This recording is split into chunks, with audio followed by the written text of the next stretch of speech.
Hello student, मैं सिद्धार्थ मिश्रा आप सबका स्वागत करता हूं अपने इस ऑनलाइन चैनल में जिसका नाम है कॉमर्स एकेडमिक पॉइंट। स्टूडेंट, आज है बिजनेस स्टडीज की क्लास और बिजनेस स्टडीज की क्लास में हम लोग पढ़ने जा रहे हैं अगले टॉपिक्स को अपने चैप्टर प्रिंसिपल्स ऑफ मैनेजमेंट में।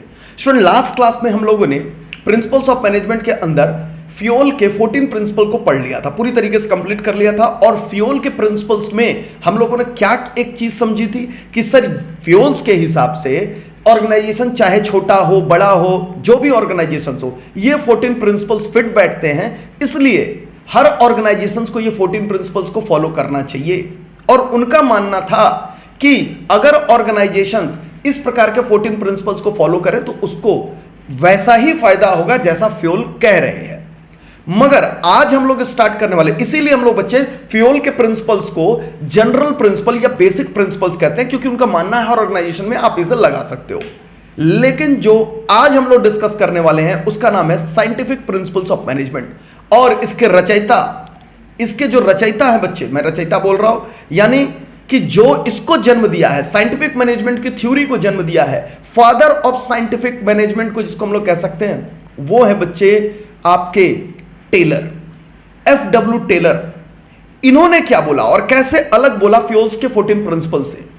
इनका मानना है कि हर ऑर्गेनाइजेशंस की अलग नीड होती है, अलग सर्कमस्टांसेस होते हैं, अलग माहौल में ऑर्गेनाइजेशंस काम करता है। तो फिर हर ऑर्गेनाइजेशंस की उसकी एफिशिएंसी, कैपेबिलिटीज, उसकी नीड, ये सारा कुछ, उसके कंडीशंस, उसके सर्कमस्टांसेस आप पहले जानिए, समझिए, और तब आपको यह डिसाइड करना पड़ेगा कि उस ऑर्गेनाइजेशन में कैसे हमको काम करना है, उस ऑर्गेनाइजेशन को कैसे आगे लेकर के जाना है, उस ऑर्गेनाइजेशन की प्लान, पॉलिसी, प्रिंसिपल्स, टेक्निक्स कैसे तय करनी है। यानी आप आंख बंद करके अपने पहले से तय किए हुए पुराने अनुभवों के आधार पर कोई चीज हर ऑर्गेनाइजेशन में सेम ढंग से नहीं लगा सकते हैं। और यही चीज इसको साइंटिफिक बना रही है। तो टेलर ने उनसे अलग यही बात बोली है बच्चे कि हर ऑर्गेनाइजेशंस की अपनी एक नीड होती है, अपनी एफिशिएंसी होती है, अपनी जरूरतें होती हैं, अपनी कैपेबिलिटीज होती हैं। तो उसके आधार पे हर ऑर्गेनाइजेशंस के हर काम को समझना पड़ेगा और उसके बाद उसे कैसे चलाना है, उसके बाद उसमें कौन से प्लान्स, पॉलिसीज, उसके जो भी ड्राफ्ट करने हैं आपको तब तय करने पड़ेंगे। आप सिर्फ और सिर्फ अपने past experiences, intuition, hit and trial, इनके बेसिस पर कुछ भी चीजें फिक्स नहीं कर सकते हो, वरना हो सकता है ऑर्गेनाइजेशन टू ऑर्गेनाइजेशन आपके रिजल्ट्स डिफर होने लगे सेम प्रिंसिपल्स लगाने के बाद भी। इसलिए टेलर साइंटिफिक होने की बात कर रहे बच्चे, जबकि फ्यूल ऐसी बातें नहीं करते थे। तो आज हम लोग स्टार्ट कर रहे बच्चे साइंटिफिक मैनेजमेंट, जिसको फादर कहा जाता है वो है FW टेलर। तो फटाफट सारे बच्चे आ जाएंगे मेरे पास, मेरे साथ स्क्रीन के ऊपर पेज नंबर 83 पर। आप भी अपने बुक्स में खोल लें पेज नंबर 83, जो हम लोग स्टार्ट कर रहे हैं that is principles of scientific management. आप देख सकते हैं बच्चे यहां पर आपके सामने जो स्क्रीन है इसके ऊपर मीनिंग ऑफ साइंटिफिक मैनेजमेंट क्या लिखा हुआ है। मीनिंग ऑफ साइंटिफिक मैनेजमेंट में देखिए यहां पर कह रहे हैं कि management, Scientific management can be defined as application of science for each and every element of the management। देखिए कितना बढ़िया बात बोला, कह रहा है भाई हर एलिमेंट्स पर, जितने भी एलिमेंट्स ऑफ मैनेजमेंट हैं सब पर अलग अलग तरीके से आपको लगाना पड़ेगा।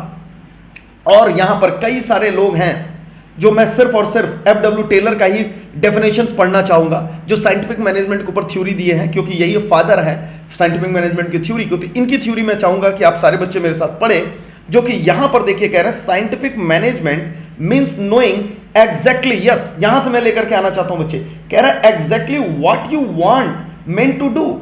यानी ऑर्गेनाइजेशन में आप अपने लोगों से, अपने कर्मचारियों से क्या चाहते हैं कराना, अगर ऑर्गेनाइजेशन पे अप्लाई करें क्या चाहते हैं कराना, और उसके बाद देखना कि that they do it in the best and cheapest way. कह रहे हैं उसके बाद आप देखते रहिए कि जो आप चाहते हैं वो सबसे बेहतरीन तरीके से, सबसे बेस्ट तरीके से और सबसे इकोनॉमिकल तरीके से वो कर रहे हैं या फिर नहीं कर रहे हैं। तो बच्चे साइंटिफिक मैनेजमेंट के अंदर आपको each and every element of management के ऊपर आपको काम करना पड़ेगा।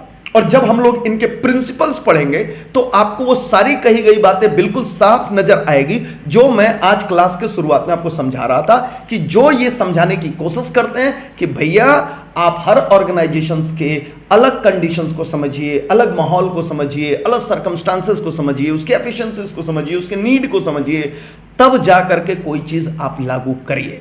तो बच्चे ये थे साइंटिफिक मैनेजमेंट के पिताजी ने हम लोग कह रहे हैं एफ.डब्ल्यू. टेलर, जिनके बारे में आप थोड़ी सी जानकारी अगर लेना चाहें तो पिछले पेज पर, पेज नंबर 52 पर, सॉरी पेज नंबर 82 पर बच्चे, 82 पेज नंबर पर आप आएंगे तो यहां पर थोड़ी इनकी बैकग्राउंड दी हुई है कि इनका जन्म, क्योंकि एक नंबर के लिए हो सकता है आपको आ जाए, इनका जन्म 1856 ईस्वी में हुआ था। F W. Taylor was born in 1856 in USA. तो ये एक मैं आपको रीडिंग मटेरियल होमवर्क के लिए दे रहा हूं कि जरूर आप इस तरीके की चीजें जरूर एक बार रीड आउट कर लिया करें, क्योंकि ये डेट वाइज हो सकता है बच्चे आपको एग्जामिनेशंस में करके आ जाए। लेकिन एक चीज आपको हमेशा याद रखना है, जो इनके बारे में कहा जाता है वो है बच्चे कि F W. Taylor became famous as father of scientific management. This can come in your examination in 1 marks question कि who is regarded as father of scientific management. तो यहां आपको पढ़ना है, मगर फिर भी मैंने होमवर्क के लिए पूरे जो पिंक लेटर से लिखे हुए हैं, पिंक बैकग्राउंड के साथ जो बनाए हुए हैं, इन्हें जरूर आप एक बार रीड कर लेंगे। ओके सर, मगर सिलेबस के साथ हम लोग आगे बढ़ रहे बच्चे, और हम लोग का सिलेबस है कि साइंटिफिक मैनेजमेंट के ऊपर पढ़ाई की जाए। तो मीनिंग तो हम लोगों ने समझ लिया कि हर each and every element of management के ऊपर आपको साइंटिफिक तरीके से चलना है। और इन्होंने कुछ प्रिंसिपल्स ऑफ मैनेजमेंट बताए, और जो टेलर ने बताए बच्चे, जो टेलर ने प्रिंसिपल्स ऑफ मैनेजमेंट बताए, वो सिर्फ 4 प्रिंसिपल्स ऑफ मैनेजमेंट बताए उन्होंने, और 4 प्रिंसिपल्स ऑफ मैनेजमेंट में उन्होंने सारी बातें कह दी। हालांकि अपने बातों को और ज्यादा स्थापित करने के लिए, समझाने के लिए उन्होंने टेक्निक्स ऑफ साइंटिफिक मैनेजमेंट भी दिया। यानी आप समझ लीजिए कि टेलर ने इनडायरेक्टली खूब सारे प्रिंसिपल्स दिए हैं, लेकिन प्रिंसिपल के नाम पर आपको सिर्फ 4 दिखेंगे। और इसके बाद जो उन्होंने भाषणबाजी की है, इसके बाद जो अपनी थ्योरी दी है, उसको हम लोग टेक्निक्स ऑफ साइंटिफिक मैनेजमेंट कहा करेंगे। तो जैसे ही आप साइंटिफिक मैनेजमेंट का टॉपिक करें तो आपके दिमाग में 2 बातें होनी चाहिए। कौन कौन सी 2 बातें होनी चाहिए सर? नंबर 1 पे हम लोग पढ़ने वाले हैं प्रिंसिपल ऑफ साइंटिफिक मैनेजमेंट। और जो दूसरा चीज हम लोग पढ़ेंगे इसी के अंदर, जो टेलर नहीं बताए हैं, वो कहलाएगा बच्चे टेक्निक्स ऑफ साइंटिफिक मैनेजमेंट। तो याद रखिएगा, टेलर ने भले ही 4 प्रिंसिपल्स ऑफ मैनेजमेंट दिया, लेकिन खूब सारा इन्होंने टेक्निक्स दिया। तो टेक्निक्स को भी हम लोग उसी हिसाब से पढ़ेंगे, और एग्जामिनेशंस में प्रिंसिपल्स पे भी क्वेश्चंस आएंगे साइंटिफिक मैनेजमेट के, और टेक्निक्स ऑफ साइंटिफिक मैनेजमेंट के ऊपर भी बच्चे क्वेश्चंस आएंगे एग्जामिनेशंस में। तो चलिए फटाफट हम लोग अपने सिलेबस की ओर आते हैं, और अब हम लोग की उत्सुकता बढ़ चुकी है जो ये समझे कि सर कौन कौन से वो प्रिंसिपल्स ऑफ साइंटिफिक मैनेजमेंट है जो कि टेलर ने दिया। तो आइए बच्चे उसका हम लोग शुरुआत करते हैं, और बहुत ही सिंपल है, इंटरेस्टिंग है, जिसको हम लोग समझ करके चलेंगे। यहां आपके सामने है वो टेलर के 4 प्रिंसिपल्स ऑफ साइंटिफिक मैनेजमेंट। आप देख सकते हैं यहां पर टेलर ने 4 प्रिंसिपल्स ऑफ मैनेजमेंट दिए हैं, और सबसे पहला जो है बच्चे, जो हम लोग स्टार्ट कर रहे हैं आज अपने इस क्लास में, वो है science not rule of thumb. आपने सुना होगा अगर आपने पहले पढ़ा है तो, बड़ा फेमस है principle, science not rule of thumb. सबसे पहले तो मैं आपको बता दूं, यहां पर थोड़ा समझिएगा, यहां पर जो बच्चे लाइन लिखते हैं ना, कई बच्चे समझ नहीं पाते हैं। आप ध्यान से देखें तो यहां पर एक कॉमा है, साइंस के बाद एक कॉमा दिया गया है, यानी 2 बात कही गई है इसके अंदर। क्या कह रहे हैं पहले प्रिंसिपल्स में, क्या कह रहे हैं टेलर कि भैया जो प्रिंसिपल, पहला प्रिंसिपल वो कह रहे हैं साइंस, यानी साइंस है नॉट रूल ऑफ थंब, यानी रूल ऑफ थंब नहीं चलेगा, साइंस चलेगा। अब आपको समझना पड़ेगा ऐसी कौन सी बात यहां पर वो कह रहे हैं कि science not rule of thumb. बच्चे रूल ऑफ थंब का मतलब होता है कि कोई एक आपने फिक्स चीज कर दी है, और हर सिचुएशंस में आप वही चीज लगाए जा रहे हो, इसको बोलते हैं अंगूठे का नियम। आपको पता होगा अंगूठे का नियम का मतलब है वो नहीं देखेगा कि कौन सी क्या जरूरत है, किसकी क्या चीज है, वो हर जगह कहेगा भैया यही सिस्टम लगा दो, यही फिक्स तरीका है, यही चीज है। टेलर मना करते हैं, कहते हैं no, not rule of thumb. हर जगह आप सेम चीज नहीं लागू कर सकते हैं, क्योंकि हर जगह की रिक्वायरमेंट और सर्कमस्टांसेस अलग हो सकते हैं। इसलिए उन्होंने कहा साइंटिफिक रहो, साइंस के तरीके से चलो। साइंस कहता है जहां जैसी जरूरत है वैसी चीजें करो। आप बार बार अपने पास्ट, अपने इंट्यूशन, अपने अनुभव कि पहले ऐसे हुआ था तो यहां भी ऐसा ही होगा करके नहीं चल सकते। वो रूल ऑफ थंब होता है कि पहले ऐसा हुआ था तो अभी भी ऐसा ही होगा, तो आप वो नियम नहीं चला सकते। इसलिए टेलर अपने इस प्रिंसिपल ऑफ मैनेजमेंट में कहते हैं साइंस होता है मैनेजमेंट, रूल ऑफ थंब नहीं होता है। आइए देखिए क्या कह रहे हैं यहां पर ये समझाने की कोशिश कर रहा है। According to this principle Taylor insist that, क्या इंसिस्ट कर रहा है देखिएगा ध्यान से, each job performed in the organisation to be based on scientific inquiry. Scientific inquiry मतलब हर काम जब आप ऑर्गेनाइजेशन में कर रहे हैं, ईच जॉब जो आप परफॉर्म कर रहे हैं अपने ऑर्गेनाइजेशन में, वो साइंटिफिक इंक्वायरी पर बेस्ड होना चाहिए। मतलब उस काम को करने के लिए जब आप करने जाते हो तो आपको पता होना चाहिए किस लिए कर रहे हैं, किस चीज के लिए कर रहे हैं, उस काम का रिक्वायरमेंट क्या है, ये सारी चीजें आपको पता होनी चाहिए। और यहां पर क्या कह रहे हैं, not on intuition experience and hit and miss method. देखिए क्या कह रहे हैं, आप इस पर नहीं चलेंगे कि यार हमको लगता है, इंट्यूशन, हमको पहले ऐसा था, एक्सपीरियंस। देखिए सारी चीजों पर उन्होंने मना ही किया, ना। ठीक है, अनुभव बहुत काम आता है, लेकिन हर बार आप ये नहीं कह सकते पहले ऐसा हुआ तो ऐसा ही होगा। आपका अनुभव जो पहले था वही आपको आने वाले चीजों में भी आपको गाइड करेगा, ऐसा नहीं हो सकता। इसलिए मना कर रहा है, कह रहे हैं not on intuition experience and hit and miss method. या ऐसा करो देखते हैं क्या रिजल्ट आएगा, ठीक हुआ तो ठीक, नहीं तो फिर कोई दूसरा लगा लेंगे। ऐसा करो, अगर ऐसा हुआ तो ठीक, नहीं तो फिर कुछ दूसरा। हिट एंड ट्रायल मेथड नहीं चलेगा। हर जॉब को करते वक्त आपको एक एक चीज की जानकारी होनी चाहिए, जो उसकी नीड है, कंडीशंस है, सर्कमस्टांसेस हैं, जरूरतें हैं, ये पता होंगी तो आपको पता होगा कि आपको कैसे काम करना है, आपको पता होगा कि क्या काम करना है, आपको पता होगा किस लिए करना है, इस ऑर्गेनाइजेशन में कैसे करना है, ये सारी चीजें आपको पता होंगी बच्चे। तो पूरे की पूरी लाइन में आप देख सकते हो जो सबसे महत्वपूर्ण लाइन थी वो यही थी, कह रहे हैं each job performed in the organization should be based on scientific inquiry and not on intuition। ये सारी लाइन जो बच्चे यहां तक है वो आपको ध्यान देकर के चलनी है। Experience and hit and miss method, यानी ये intuition, experience and hit and miss methods को बोलते हैं भैया, दूर रहो इनको। याद रखिएगा, ये लाइन पूछ करके भी एग्जामिनेशंस में आ सकता है कि कौन सा ऐसा प्रिंसिपल्स ऑफ मैनेजमेंट जो कि कहता है कि हर जॉब साइंटिफिक इंक्वायरी पे बेस्ड होना चाहिए, अपने अनुभवों पर, हिट एंड मिस मेथड पर या इंट्यूशन पे नहीं होना चाहिए। आप आंसर लिखोगे science not rule of thumb. तो ये दो लाइनें हैं, आपको समझ करके चलनी पड़ेगी। साइंस अलग बात कहता है बच्चे और रूल ऑफ थंब अलग बात कहता है। तो प्रिंसिपल ऑफ मैनेजमेंट जो कि टेलर ने दिया वो कहते हैं साइंस होना चाहिए, रूल ऑफ थंब नहीं होना चाहिए। आगे देखिए, यहां पर उन्होंने थोड़ा सा और एक्सप्लेन करने की कोशिश की। जनरल रीडिंग है, आप अपने आंसर्स में लिख सकते हैं। कह रहे हैं he says that there must be thinking before doing, which is not in case of rule of thumb। कह रहा है जब करते हो उससे पहले सोचो। रूल ऑफ थंब क्या बोलता है? Rule of thumb means dictatorship of the manager where a scientific decision based on cause and effect and scientific measurement of the methods ways of production. तो उसी को आगे वो एक्सप्लेन कर रहे हैं, बट ज्यादा आपको यहां पर ध्यान देने की जरूरत नहीं है। आपको बस इस पर ध्यान देकर के चलना है बच्चे। आपको यह समझने की जरूरत है कि भैया जब मैनेजर डिसाइड करेंगे, जब मैनेजर कहेंगे यार मैंने तो बहुत प्रैक्टिस किया हुआ है, मैंने बहुत ऑर्गेनाइजेशंस में काम किया, इस काम को करने में इतना ही समय लग रहा है, इतना ही चीज हो रही है, तो समझ लीजिए फिर वो रूल ऑफ थंब लगा रहा है। अरे भैया आपने किया होगा, लेकिन हो सकता है चेंजिंग एनवायरनमेंट में, चेंजिंग कंडीशंस में इस जॉब पे ज्यादा समय लगे, तो इसलिए मना कर रहे हैं कि नहीं, कोई डिक्टेटरशिप नहीं। आप हर जॉब को समझिए, हर जॉब की रिक्वायरमेंट को समझिए और तब उसे परफॉर्म करिए। तो आपको बच्चे जो ग्रीन कलर से मैंने यहां पर लिखा है ना, इतने में ही आपका आंसर निकल करके आ जाता है कि रूल ऑफ थंब नहीं चलेगा, यानी हर जगह सेम चीज नहीं लगा सकते आपको साइंटिफिक होना पड़ेगा। This is what principle of management का पहला principle of management, scientific principle of management का पहला प्रिंसिपल ऑफ मैनेजमेंट जो कि टेलर समझाने की यहां पर बच्चे कोशिश कर रहे थे।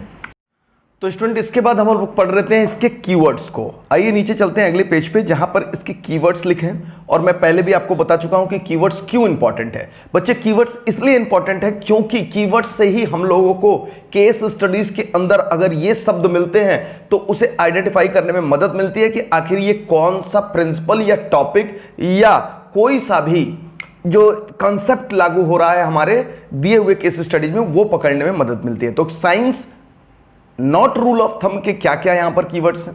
देखिए, अगर आपको शब्द मिलता है use of science for each and every element of the management, जो कि सबसे महत्वपूर्ण लाइन थी, मैंने पहले कहा था, तो आप इसे बोलेंगे science not rule of thumb. अगला बोलता है there is only best method to maximise efficiency and this method could be developed by study and analysis not by rule of thumb. कह रहा है अगर आपको एफिशिएंसी लानी है, मैक्सिमाइज करनी है, ऑर्गेनाइजेशंस में सब कुछ अच्छा करना है, तो यही है कि आप हर सिचुएशन को स्टडी और एनालाइज करिए और उसके हिसाब से काम करिए। रूल ऑफ थंब से नहीं चलेगा जी कि पहले ऐसा होता था तो अभी भी ऐसा ही होगा।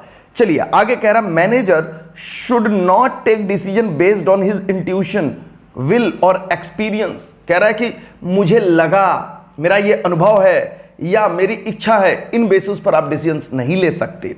आगे कह रहा है टेक एवरी डिसीजन साइंटिफिकली, हर डिसीजन आप साइंटिफिकली लीजिए तो जाकर के आप बढ़िया तरीके से प्रोग्रेस कर पाएंगे, एफिशिएंसी ला पाएंगे, इफेक्टिवनेस ला पाएंगे। तो ये सारी चीजें तो बच्चे science not rule of thumb, तो ये मैं समझाना चाहता था आपको। Science not rule of thumb में दो चीजें हैं, एक साइंस जो कि कहता है होना चाहिए, नॉट रूल ऑफ थंब बोलता है कि रूल ऑफ थंब नहीं होना चाहिए। चलिए आगे चल रहे हम लोग और दूसरे नए प्रिंसिपल्स की ओर जा रहे हैं, जो कि हमारा साइंटिफिक मैनेजमेंट का ही है। FW टेलर ने ही दिया है इसे भी, और वो कहते हैं हार्मोनी नॉट डिस्कॉर्ड। देखिए अगेन दो चीजें हैं बच्चे, इसलिए इन दोनों चीजों को फोकस करना है। यहां पर कह रहे हैं हार्मोनी होनी चाहिए, डिस्कॉर्ड नहीं होना चाहिए। अब हार्मोनी का मतलब आप सबको पता है बच्चे, हार्मोनी का मतलब होता है कि सब चीज प्रेम पूर्वक होना चाहिए एक ऑर्गेनाइजेशन में। कोई किसी की टांगे ना खींचे, कोई किसी के काम में रुकावट ना पैदा करे, आपस में कॉन्फ्लिक्ट ना हो, एक दूसरे को दुश्मन ना समझा जाए, एक दूसरे को कलीग समझा जाए। एक ऑर्गेनाइजेशन में जब आप काम करते हैं, आपको पता होगा बच्चे कि एक ऑर्गेनाइजेशंस में दो भाग में ऑटोमेटिकली माइंड से बटा हुआ ऑर्गेनाइजेशन होता है। एक माना जाता है कि चलो जी टॉप लेवल मैनेजमेंट है, और एक माना जाता है वर्कर्स का है, लोअर लेवल मैनेजमेंट है। इस तरीके से, हालांकि मिडिल भी होता है, मगर मैं सिर्फ मेंटल स्थिति के बारे में बोलता हूं। तो दो होता है, एक बॉस और एक नीचे काम करने वाला सबऑर्डिनेट्स। बॉस क्या सोचता है? बॉस सोचता है सबऑर्डिनेट्स बिना काम किए मेरे से पैसे ले रहा है, और सबऑर्डिनेट सोचता है मैं इतने काम कर रहा हूं तो भी बॉस मुझे उतना नहीं दे रहा है जितना मेरा हक बनता है। दोनों का एक दूसरे के प्रति जो एटीट्यूड है उसमें कमी हो जाती है बच्चे, और ये हार्मोनी नॉट डिस्कॉर्ड उसी कमी को दूर करने की बात कह रहा है। मैं इसी से मिलता जुलता एक और प्रिंसिपल आगे चल के कराऊंगा, लेकिन यहां पर वो प्रिंसिपल्स क्या बोलता है कि दोनों को अपने एटीट्यूड बदलने की जरूरत है। याद रखिएगा, जैसे ही मेंटल एटीट्यूड की बात आएगी, मैं फिर से बोल रहा हूं, जैसे ही आपको मेंटल एटीट्यूड्स की बात आएगी, एक दूसरे के प्रति एटीट्यूड्स चेंज करने की बात आएगी, कि वर्कर आप अपने बॉस को दुश्मन ना समझो, आप उनसे मिलकर के काम करो, और बॉस आप अपने नीचे के सबऑर्डिनेट्स वर्कर्स को अपना दुश्मन ना समझो, उन्हें अपना समझो, वो भी ऑर्गेनाइजेशंस को बेहतरी के लिए काम कर रहे हैं। जब दोनों एक दूसरे को प्रति अपना एटीट्यूड चेंज करेंगे तब जाकर के ऑर्गेनाइजेशन डेवलप कर सकता है, और इसे ही हम लोग कह रहे हैं हार्मोनी नॉट डिस्कॉर्ड प्रिंसिपल। तो याद रखेंगे बच्चे इसके अंदर। और देखिए आप जब आएंगे तो मेन लाइन यही बोलता है। मेन लाइन अगर इसका मैं लेकर के आऊं तो यहां देख सकते हैं, आपको बोल्ड लेटर में बोला है, Taylor insists that there is a need for both of the groups to change their attitude for each other। जो both of the groups बोल रहे हैं ना, वही ग्रुप है, एक वर्कर का ग्रुप, एक मैनेजर का ग्रुप। तो यहां पर कह रहे हैं he insists on mental revolution। याद रख लीजिएगा बच्चे, जैसे ही दो शब्द याद रखिएगा, एक तो एटीट्यूड वाली बात जो मैंने यहां पर कह दी, और दूसरी ये मेंटल रिवोल्यूशन। आगे चल के मैं मेंटल रिवोल्यूशन पढ़ाऊंगा भी, तो याद रखिएगा अगर मेंटल रिवोल्यूशन जैसा कोई शब्द आ गया, एटीट्यूड टाइप कोई शब्द आ गया, यहां पर मैं ये नहीं कह रहा हूं कि दोनों एक दूसरे की विश्वसनीयता के साथ काम करें, नहीं, मैं ट्रस्ट की बात नहीं कर रहा, मैं एटीट्यूड की बात कर रहा हूं। ट्रस्ट की बात आगे चल के मैं इसी से मिलते जुलते एक और प्रिंसिपल्स के अंदर कराऊंगा। तो दोनों शब्द याद रखिए। अगर मैं कह रहा हूं कि एक दूसरे के प्रति एटीट्यूड बदलना है तो वो चलेगा harmony not Discord. Mental revolutions की बात कर रहा हूं तो चलेगा हार्मोनी नॉट डिस्कॉर्ड। लेकिन एक दूसरे पे भरोसा करने की बात कर रहा हूं, कॉन्फिडेंस की बात कर रहा हूं, ट्रस्ट की बात कर रहा हूं, ये दूसरा आएगा प्रिंसिपल इसके आगे। तो यहां पर आप समझ सकते हैं क्या बोल रहा है। चलिए फटाफट एक बार रीडिंग करते हैं हम लोग। रीडिंग है, according to this principles those who work together in an organisation must work in harmony, that is mutual give and take. Mutual give and take and proper understanding, यानी सबके बीच में एक प्रॉपर अंडरस्टैंडिंग होनी चाहिए। तो understanding हो गया, proper give and take हो गया, मेंटल एटीट्यूड को बदलने की बात हो गई, मेंटल रिवॉल्यूशंस की बात हो गई, किसके किसके बीच में, जो उनके मैनेजर हैं और जो उनके वर्कर्स हैं, दोनों के बीच में यहां पर। तो समझ करके चलना पड़ेगा बच्चे। तो यहां पर देख सकते हैं दो ग्रुप की बात कर रहा है। Generally in every organisation there are two groups, worker group and the management group. तो ये सारी बातें आपको ध्यान के रखनी है। और क्या कह रहा है कि ये दोनों को अपने एटीट्यूड एक दूसरे के प्रति बदलने की जरूरत है बच्चे, एक मेंटल रिवॉल्यूशन लाने की जरूरत है बच्चे, तब जाके ऑर्गेनाइजेशंस बेहतरी की ओर आगे बढ़ेगा। बस इतनी बातें ही आपको इसके अंदर समझ करके चलनी है। यही वो लाइन है जिसके बाद आपको समझ आ जाएगा कि मुझे करना क्या है। तो यानी वर्कर, ना तो आप ये सोचो कि बॉस, आपका जो मैनेजमेंट है, आपका जो मैनेजमेंट ग्रुप है वो आपके खिलाफ चल रहा है, या मैनेजमेंट ग्रुप आप मत सोचो कि जो आपका वर्कर ग्रुप है वो आपके खिलाफ चल रहा है। तो इसके बारे में हम लोग देख करके चलेंगे, हार्मोनी नॉट डिस्कॉर्ड के बारे में। आइए बच्चे, इसके अंदर हम लोग इसके कुछ कीवर्ड्स को देखते हैं कि सर कीवर्ड्स कैसे आएंगे तो हम लोग पकड़ने में आसानी हो जाएगी। जब आप कीवर्ड्स की ओर आएंगे बच्चे, तो कीवर्ड्स में देखिए कह रहा है management should share gain of the company if any with the workers. अब मैं क्या बोल रहा हूं, ध्यान से सुनना। कह रहा है मैनेजमेंट, अगर तुम्हें बहुत ज्यादा फायदा होता है ना कंपनी में, तो ये मानना कि उसमें वर्कर्स का भी योगदान है। यानी आप वर्कर्स के प्रति अपना एटीट्यूड बदल रहे हैं। आप ये नहीं सोच रहे हैं कि वर्कर मेरे से ज्यादा पैसे ले रहा है मगर काम नहीं कर रहा। नहीं, आप मानिए कि उस डेवलपमेंट में, उस ऑर्गेनाइजेशनल ग्रोथ में वर्कर का भी, उसके प्रति एटीट्यूड बदलिए, और जो आप अधिक फायदा कमा रहे हो उसमें थोड़ा उनको भी बोनस के तौर पे दे दो। और जैसे ही मैं गेन की बात करता हूं बच्चे, ध्यान से याद रखिएगा, जैसे ही मैं गेन की बात करता हूं तो आपको याद आता है फ्यूल ने भी कुछ कंपनी के गेन बांटने की, पैसे देने की, बोनस देने की कोई ना कोई बात फ्यूल ने भी कही थी अपने किसी ना प्रिंसिपल्स में। कौन सा वो प्रिंसिपल था? वो था बच्चे प्रिंसिपल ऑफ रेम्यूनरेशंस। और आप जाकर के देखना, वहां भी मैंने कहा था कि जब मैं principle of harmony not Discord पढ़ाऊंगा तो वहां भी इसे रेफर करूंगा। यह भी एक तरीके का एटीट्यूड चेंज करना है अपने वर्कर्स के प्रति। और देखिए सबसे लास्ट में आकर कोई बात कह भी रहा है, matching to the principle of remuneration, यानी हार्मोनी नॉट डिस्कॉर्ड फ्यूल के किस प्रिंसिपल से मैचिंग है? वो मैच करता है बच्चे यहां पर प्रिंसिपल ऑफ रेम्यूनरेशन थे। तो क्वेश्चंस आ सकता है कि फ्यूल और टेलर के कौन से आपस में मिलते जुलते प्रिंसिपल्स है, तो आप यहां पर आकर के बोल सकते हो कि that is principal of remuneration जो फ्यूल का है, यहां पर मिस्टर टेलर का हार्मोनी नॉट डिस्कॉर्ड से मैचिंग है। ठीक है, आगे कौन कौन सी लाइन सर हम लोग को देखने के लिए मिल सकती है? यहां पर देखेंगे बच्चे, workers should work hard and will be willing to accept the change for the good of the company. कह रहा है मेहनत से काम करो, कोई चेंजेस आता है तो ये मत सोचा करो तुम्हारे खिलाफ आ रहा है, ऑर्गेनाइजेशन की बेहतरी के लिए उसको आप चलो आगे बढ़ो। Interest of the workers and management is same. कह रहा है दोनों का सेम कामों में ही भलाई है, दोनों का सेम तरीके से ही फायदा हो सकता है। Prosperity of the worker cannot exist for long time unless it is accompanied by prosperity of the employees। कह रहा है prosperity of the employer। Employer read करेंगे बच्चे, बोल रहा है कि यहां पर बच्चे कि एम्प्लॉयर, तुम कभी खुश नहीं हो सकते अगर तुम्हारे एम्प्लॉइज खुश नहीं है, तुम कभी नहीं आगे बढ़ सकते अगर तुम्हारे एम्प्लॉइज आगे नहीं बढ़ रहे। तो याद रखना, दोनों साथ साथ ही आगे बढ़ सकते हो। और सबसे बड़ी बात जो मैं बार बार बोल रहा हूं, मेंटल रिवॉल्यूशंस अगर आपको दिखता है तो आप समझ लेना ये हार्मोनी नॉट डिस्कॉर्ड है। ये सब याद करिए जो मैं गोले बनवा रहा हूं, याद रख लीजिएगा कि मेंटल रिवॉल्यूशंस एक बहुत ही इंपॉर्टेंट पॉइंट है जो कि इस केस को समझने के लिए आता है बच्चे। एटीट्यूड वाली बात, दो बात जो मैंने कही है उसको याद रखना। आगे कह रहा है यहां पर unification, harmony, integration between the workers and management. कह रहा है सब एक हो जाओ, हार्मोनी लाओ, प्रेम पूर्वक काम करो, एक दूसरे को सपोर्ट करो, इंटीग्रेशन होना चाहिए आपका। और ये पूरी की पूरी लाइनें अगर आती है बच्चे, इनमें से कोई सी भी एक लाइन आती है जिसमें कि दो लाइन एटीट्यूड वाली और मेंटल रिवॉल्यूशंस वाली अगर बात आती है तो हार्मोनी नॉट डिस्कॉर्ड चलेगा। और ये फ्यूल के प्रिंसिपल्स ऑफ रेम्यूनरेशन से मैचिंग है। इतनी बातें आपको ध्यान में रख करके चलनी है। ठीक है सर, आगे बढ़ रहे हैं हम लोग। चलिए, दो प्रिंसिपल्स हम लोगों ने पढ़ लिया और तीसरे प्रिंसिपल्स ऑफ मैनेजमेंट पे आ रहे हैं। साइंटिफिक प्रिंसिपल्स ऑफ मैनेजमेंट है ये सारे के सारे, टेलर के दिए हुए प्रिंसिपल्स ऑफ मैनेजमेंट है। अगला जो बात कह रहा है बच्चे यहां पर, कॉपरेशन नॉट इंडिविजुअलिज्म। इंडिविजुअल मतलब क्या होता है? इंडिविजुअलिज्म मतलब क्या होता है? सिर्फ अपना सोचना। क्या होता है बच्चे? सिर्फ अपना सोचना, सिर्फ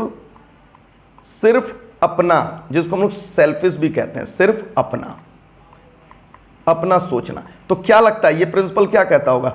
अपना सोचो, अपना सोचो। नहीं, देखिए यहां पर क्या कह रहा है, यहां पर भी दो दो बातें, इन्होंने हर बार दो दो बातें क्या कह रहा है? Cooperation not individualism. आप इंडिविजुअलिज्म मत रखो, कॉपरेशंस रखो। यहां पर भी दो बच्चे बात है, या मैं फिर यहां पर भी कॉमा लगा रहा हूं, दिस इज, यहां पर भी मैं कॉमा लगा रहा हूं, आपको समझ करके चलना पड़ेगा। ये कहते हैं कॉपरेशंस नॉट इंडिविजुअलिज्म, इंडिविजुअलिज्म मत रखो, कॉपरेशन। अब यहां पर क्या बोलेंगे? कह रहे हैं कि वर्कर और मैनेजमेंट एक दूसरे को कॉपरेट करो, एक दूसरे को कोऑर्डिनेट करो, एक दूसरे पे विश्वास करो, एक दूसरे पर कॉन्फिडेंस रखो। अब आपको लगेगा कि सर ये ऐसी तो बातें अभी हम लोगों ने हार्मोनी नॉट डिस्कॉर्ड में भी पढ़ी है, इसीलिए तो मैंने बोला वहां एटीट्यूड बदलने की बात कही जा रही है, यानी एक दूसरे को दुश्मन मत समझो। यहां एक दूसरे को कॉपरेट करने की बात की जा रही है, एक दूसरे पे विश्वास बनाने की बात कही जा रही है बच्चे। यानी मानिए तो हार्मोनी नॉट डिस्कॉर्ड का ही एक्सटेंशन है, और आगे बढ़ा दिया जाए तो हम लोग कॉपरेशन नॉट इंडिविजुअलिज्म की ओर चले आएंगे। यहां पर जो बात कहता है और जो ध्यान में रख करके आपको बातें चलनी है बच्चे, वो बात क्या समझ करके चलनी है, वो कौन से शब्द आपको ध्यान में रख करके चलने हैं वो समझिएगा। यहां पर आकर के देखिए कह भी रहा, पहली लाइन में देखिए कह रहा है this principle is the extension of harmony not Discord, उसी का एक्सटेंशन है। यहां पर क्या कह रहा है, जो मैं लाइन अंडरलाइन कराने वाला हूं ध्यान से देखेंगे।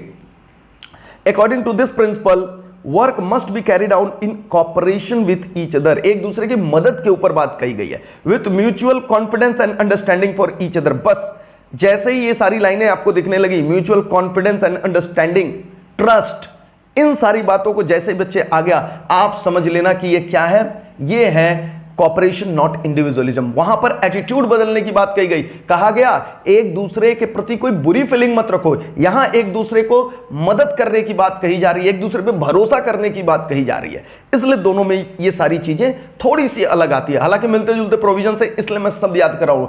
मेंटल रिवोल्यूशंस, मेंटल एटीट्यूड, ये सारी चीजें आपको दिखेंगी हार्मोनी नॉट डिस्कॉर्ड में। Cooperation, mutual trust, confidence, cooperation, coordinations, ये सारी चीजें आपको दिखेंगी कोऑपरेशन नॉट इंडिविजुअलिज्म में। तो ये सारे फर्क आपको ध्यान में रख करके चलना है बच्चे। आगे थोड़ी सी रीडिंग और कर लेते हैं काम के लिए।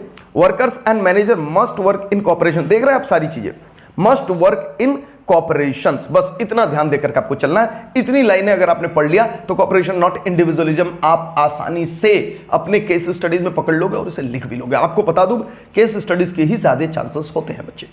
चलिए अब इनके कीवर्ड्स पकड़ते हैं आकर के हम लोग इनके आकर के कीवर्ड्स देखते हैं कि कॉपरेशन नॉट इंडिविजुअलिज्म में कैसे कीवर्ड्स आएंगे। आकर के देखिए यहां पर सबसे पहली बात तो हमको पता है extension of the principle of harmony not Discord. अगर ये बात बोल दे फिर तो मौज है, अगर ये खुद ही बता दे extension of principles of harmony not discord में बात कर रहा हूं तो तुरंत आप आंसर दे सकते हैं कि अच्छा ये बातें जो चल रही हैं वो चल रही हैं किसके लिए, कॉपरेशन नॉट इंडिविजुअलिज्म के लिए।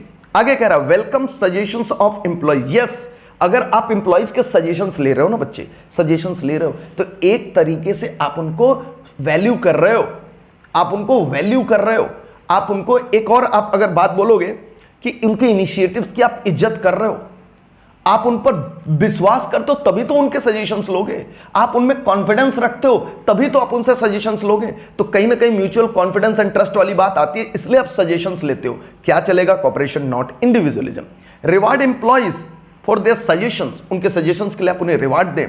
There should be open communication and no need even for trade union. कह रहा है ये जो ट्रेड मजदूर के यूनियन बन जाते हैं ना, हड़ताल वगैरह करते रहते हैं, कह रहा है इनके लिए भी कोई जरूरी नहीं ओपन कम्युनिकेशन हो। क्यों ट्रेड यूनियन और उनका एक लीडर आकर के बात करेगा, सारे लोग फ्री होने चाहिए बात करने के लिए अपने मैनेजमेंट से, तो उसकी बात कर रहा है बच्चे।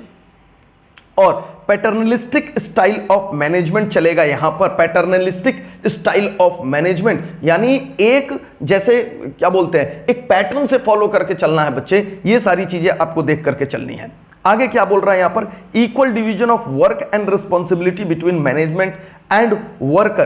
तो कह रहा है बच्चे इक्वल डिवीजन ऑफ वर्क होना चाहिए and responsibility between the management, between and management, यानी मैनेजमेंट के साथ आपको क्या करना चाहिए, काम का जो अनुपात होना चाहिए ऐसे होने चाहिए कि कोई भी ओवरबर्डन्ड नहीं हो।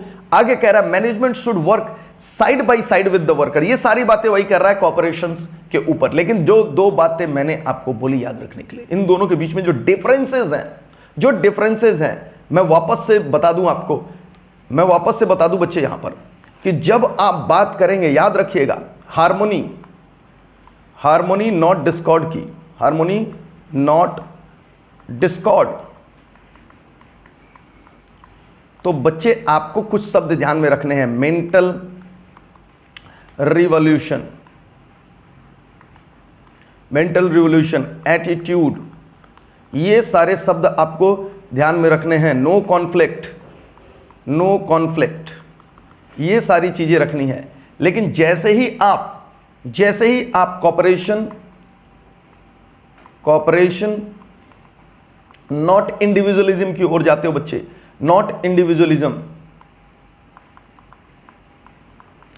तो आपको कुछ बातें और समझ करके चलनी है। क्या वो बातें हैं? तो आपको कुछ शब्द ध्यान में रख करके चलना है। वो शब्द होंगे mutual trust, mutual trust and confidence. क्योंकि यहां पर अक्सर कंफ्यूजन आ जाता है बच्चों को, हम लिखे क्या, इसलिए मैं ये बात को आपको समझा रहा हूं। कॉपरेशन, कॉपरेशन, कोऑर्डिनेशन, आपको बच्चे कोऑर्डिनेशन हो सकता है, तो ये सारे शब्द आपको ध्यान में रख करके चलने हैं। कोऑर्डिनेशन, तो ये बस इतने शब्द भी अगर आप ध्यान में रख करके चलें तो आपको समझ आ जाएगा कि ये बातें जो चल रही हैं वो चल रही हैं कॉपरेशन नॉट इंडिविजुअलिज्म की ओर, और इन बातों के ऊपर आप हार्मोनी नॉट डिस्कॉर्ड के कमेंट्स करेंगे। चलिए आइए, तो हम लोगों ने देखते देखते 3 इंपॉर्टेंट प्रिंसिपल साइंटिफिक मैनेजमेंट के, साइंटिफिक प्रिंसिपल्स ऑफ मैनेजमेंट हम लोगों ने कर डाले बच्चे, और उसके बाद हम लोग आखिरी जो 4th principle of management, Taylor आपको बहुत अच्छे लग रहे होंगे कि सर इन्होंने तो सिर्फ 4 ही प्रिंसिपल्स ऑफ मैनेजमेंट दिया, फ्यूल ने 14 प्रिंसिपल दे दिया, याद करने में हमारी हालत खराब है। घबराइए नहीं, इसके बाद ये टेक्निक्स देंगे। तो प्रिंसिपल ऑफ मैनेजमेंट बस 4 दिया, लेकिन टेक्निक्स डाल दिया है, और टेक्निक्स भी आपको खूब सारे पढ़ने हैं इनके। तो सिलेबस कम होता हुआ नहीं दिख रहा है, बट बहुत अच्छी अच्छी चीजें हैं। आप भी आगे चलकर कॉमर्स पढ़ रहे हो, कुछ बिजनेस चलाओगे, कुछ सारी चीजें चलाओगे, तो ये सारी चीजें आपको काम आएंगी बच्चे, इसलिए आप बड़ी ईमानदारी से इनको पढ़ करके चलेंगे। चलिए क्या कह रहा है यहां पर, और ये बहुत अच्छी बात है। यहां पर 4th नंबर कहता है development of the worker to their greatest efficiency and prosperity. कह रहा है ऑर्गेनाइजेशन सिर्फ वर्कर से काम लोगे क्या? वर्कर के डेवलपमेंट की जिम्मेदारी तुम्हारी नहीं है क्या? अब ऑर्गेनाइजेशन सोचेगा कैसे, मैं कैसे डेवलपमेंट कर सकता हूं? तो भैया आप डेवलपमेंट कर सकते हैं। कैसे कर सकते हैं? सबसे पहले right from the selection of the worker, right from the selection of the worker कहता है कि सबसे पहले तो आप सही वर्कर्स को सिलेक्ट करिए। एम्प्लॉइज सही होने चाहिए, सही प्रोसेस से होना चाहिए। इसके लिए मैं पूरा चैप्टर पढ़ाऊंगा आपको स्टाफिंग का आगे चल के, लेकिन यहां क्या कह रहा है?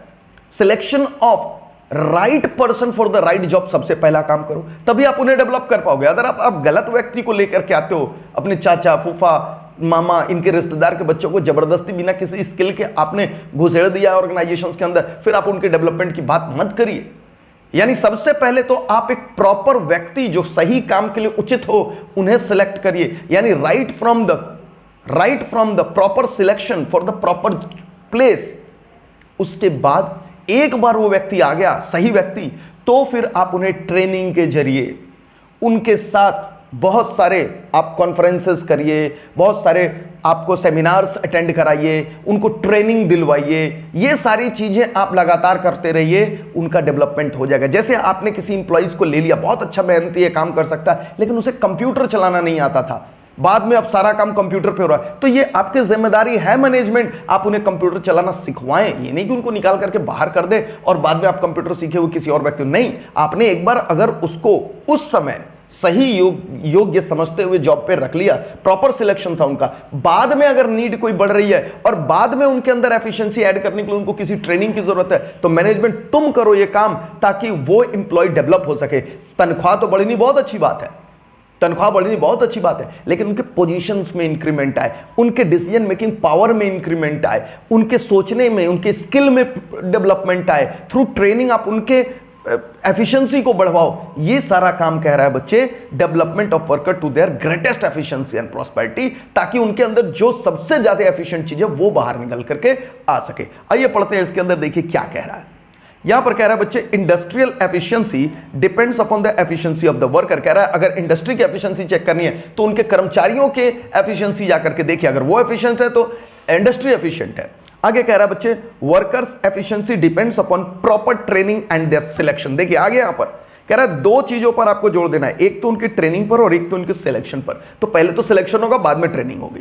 कह रहा है कि Taylor insisted due care should be taken while selecting the employee. जो मैंने कहा सबसे पहले तो अच्छे एम्प्लॉयज को सिलेक्ट करो, and after selection and after selecting they must be given job according to their qualification. उनके क्वालिफिकेशंस के आधार पर उनको जॉब दोगे तो काम करेंगे, एक्सपर्टाइज होंगे। आगे कह रहा है employees must be sent for training from time to time to update their knowledge. Yes, यही तो वो लाइन है जो इसका क्रक्स बताती है कि भैया टाइम टू टाइम उनको ट्रेनिंग देते रहो ताकि वो उनके स्किल में और डेवलपमेंट आए। और आगे कह रहा है दिस विल इंश्योर, वो इंश्योर करेगा कि भाई वो अपने ग्रेटेस्ट एफिशिएंसी पर और प्रॉस्पेरिटी पर काम कर रहे हैं। एफिशिएंसी जितनी अच्छी होगी उतना ज्यादा उनके अंदर प्रॉस्पेरिटी भी आएगी। किसके लिए? अगर वर्कर एफिशिएंट हो रहे हैं तो कंपनी भी एफिशिएंट हो रही है। तो ये बहुत ही सिंपल छोटा सा आपका प्रिंसिपल था, चौथा प्रिंसिपल, लेकिन बढ़िया प्रिंसिपल था सीखने के लिए। वाकई में इसने भी अच्छी बात कही है।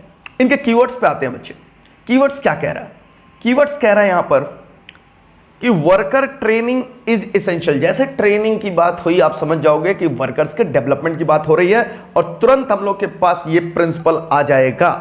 चलिए आगे कह रहे हैं हम लोग each person should be scientifically selected. Selections के ऊपर बात हुआ है, ये देखिए ट्रेनिंग की बात हो रही है, ये देखिए सिलेक्शंस की बात हो रही है। आगे जो उचित है उस उचित जॉब पर ले जाइए। Work assign to suit his और हर कैपेबिलिटीज के आधार पर उनको जॉब पे पोजीशंस पर रखिए। तो ये सारी बातें किस ओर इशारा करती हैं कि ये चल रहा है उनको कि हम डेवलप करें, development of the employees to their greatest efficiency वाली बात यहां पर कह रहा है बच्चे। तो ये सारे थे बच्चे, ये सारे प्रिंसिपल जो हम लोगों ने डिस्कस कर लिए, वो 4 प्रिंसिपल थे। आप देख सकते हो चारों के नाम बहुत आसान है। सबसे पहले क्या मैंने आज पढ़ाया? नंबर 1 मैंने पढ़ाया यहां पर science not rule of thumb. इसके अंदर शॉर्टकट, अब मैं एक बार फाइनली रिवाइज करा रहा हूं। Science not rule of thumb में आपको क्या बोलना है कि सारा डिसीजन साइंटिफिकली होनी चाहिए। डिसीजन इस पर आधार नहीं होना चाहिए कि मेरा इंट्यूशन किया, मेरा एक्सपीरियंस किया, मेरी इच्छा कही, मैनेजर, ऐसा नहीं चलेगा। नंबर 2 हम लोगों ने क्या किया बच्चे? Harmony not Discord. Harmony not Discord पे मैंने 2 शब्द बोला, अपने वर्कर और मैनेजमेंट दोनों आप एक दूसरे के प्रति बुरी एटीट्यूड्स को बदल डालो, चेंज करो एटीट्यूड्स को और मेंटल रिवोल्यूशंस लेकर के आओ। नंबर 3 हम लोगों ने किसकी ऊपर बात की? नंबर 3 हम लोगों ने बात की बच्चे कॉपरेशन नॉट इंडिविजुअलिज्म में हम लोगों ने क्या कहा? एक दूसरे के सजेशंस को वेलकम करो, म्यूचुअल ट्रस्ट एंड कॉन्फिडेंस के साथ रहो, कॉपरेट करो। ये सारे वो शब्द जो सबसे इंपॉर्टेंट है। चौथे नंबर पे हम लोगों ने बात की बच्चे डेवलपमेंट ऑफ द वर्कर या employees to their greatest efficiency and prosperity, जिसके अंदर हम लोगों ने कहा आप उनके प्रॉपर सिलेक्शंस करो, उनकी कैपेबिलिटीज और स्किल के आधार पर उनके पोजीशंस दो और बाद में समय समय पे उनकी ट्रेनिंग कराते रहो ताकि वो और एफिशिएंट होते रहें। तो ये सारे 4 प्रिंसिपल थे बच्चे। सारे के सारे प्रिंसिपल्स आपको रिवाइज करने हैं, लेकिन प्रिंसिपल्स साइंटिफिक मैनेजमेंट के जो हम लोग कर रहे हैं, साइंटिफिक प्रिंसिपल्स ऑफ मैनेजमेंट पढ़ रहे हैं हम लोग यहां पर। इनके बाद टेलर ने कुछ साइंटिफिक टेक्निक्स भी दिए हैं जिसको हम लोग डिस्कस करेंगे नेक्स्ट क्लास में। तो आज के लिए बस इतना ही रहेगा बच्चे। इस क्लास से अगर आपको कोई भी डाउट होता है तो प्लीज आप एप्लीकेशंस के जरिए, व्हाट्सएप के जरिए या फिर लाइव क्लास के जरिए मेरे से आप ये डाउट पूछ सकते हो। एक बार चैप्टर खत्म होगा फिर हम लोग इसकी केस स्टडीज पे आएंगे। मिलते हैं नेक्स्ट क्लास के अंदर। साइंटिफिक टेक्निक्स आप देख सकते हो, अगला टॉपिक जो हमारा यहां पर scientific techniques of the Taylor के विषय में डिस्कस करना है। आज के लिए बस इतना ही, मिलते हैं नेक्स्ट क्लास में। Till then tata bye bye.